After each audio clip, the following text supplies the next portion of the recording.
जिल्हा परिषद माजी कृषी सभापतींचा आरोप.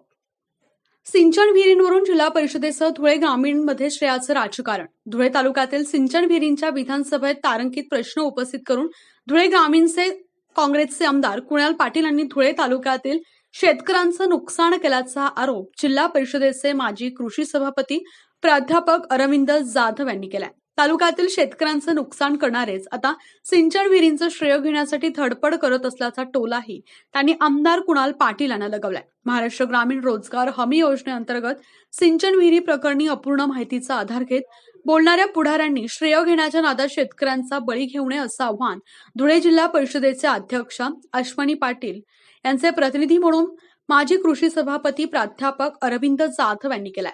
धुळे तालुक्यात गेल्या 4 वर्षांपासून एकही सिंचन विहीर मंजूर झाली नाही. तालुक्यात महाराष्ट्र ग्रामीण रोजगार हमी योजनेच्या सिंचन विहिरीच्या कामांमध्ये सातत्यानं तक्रारी झाल्यानं विभागीय चौकशी झाली. बरेच शेतकरी तसेच अधिकाऱ्यांना चौकशीला सामोरं जावं लागलं.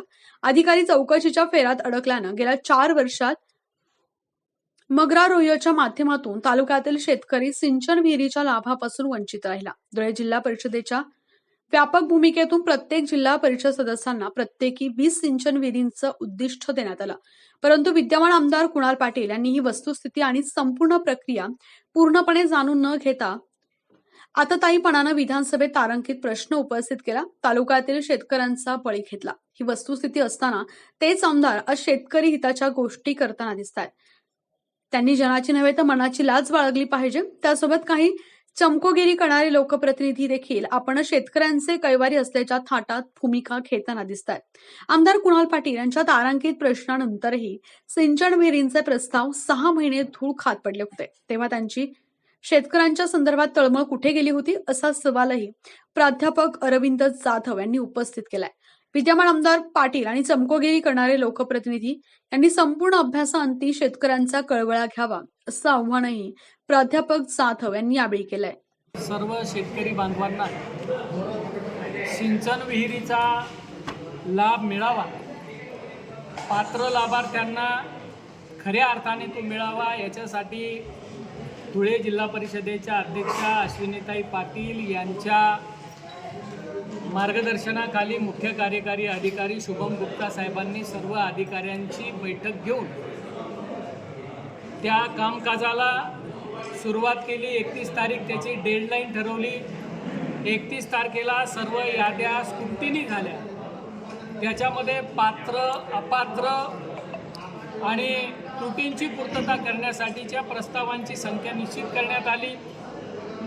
जे पात्र प्रस्ताव आहेत त्याचं स्थळ निरीक्षण आणि जे स्क्रुटिनी पूर्ण करायचे, जे कंप्लायन्स करायचे आहेत, कागदपत्रांची पूर्तता करायची, ते सगळे एकत्रित करून त्याच्यातल्या पात्र लाभार्थ्यांची यादी ही त्या ठिकाणी लावण्यात येईल. या कामी आमचे जिल्हा परिषदेचे सर्व सन्माननीय सदस्य, पंचायत समितीच्या सभापती, पंचायत समितीचे सर्व सन्माननीय सदस्य यांची एकच प्रामाणिक भावना आहे की शेतकऱ्याच्या पोटाला जात पात धर्म पंथ पक्ष नाही, शेतकरी आणि शेतकऱ्याला लाभ मिळावा इतकी आमची प्रामाणिक भूमिका असताना ज्या आमदारांनी LFQ लावून विधानसभेमध्ये तारांकित प्रश्न उपस्थित करून पुरेशी माहिती न घेता तालुक्यातील शेतकऱ्यांचा बळी घेतला, त्याच आमदारांना शेतकऱ्यांचा अचानक कैवारी कसे काय होऊ लागले याचा प्रश्न आमच्या समोर पडला.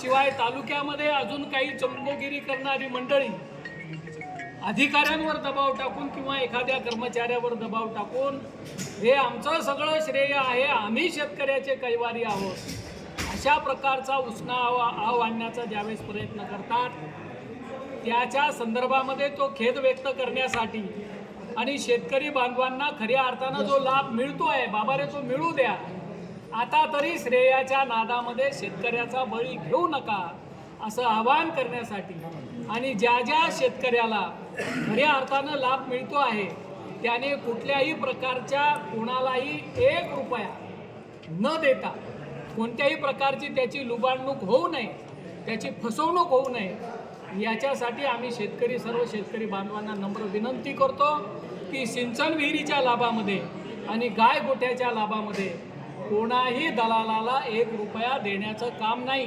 तो तुमचा अधिकार आहे, तो तुम्ही प्राप्त करा, असे आवाहन आम्ही सर्व शेतकरी बांधवांना करतो.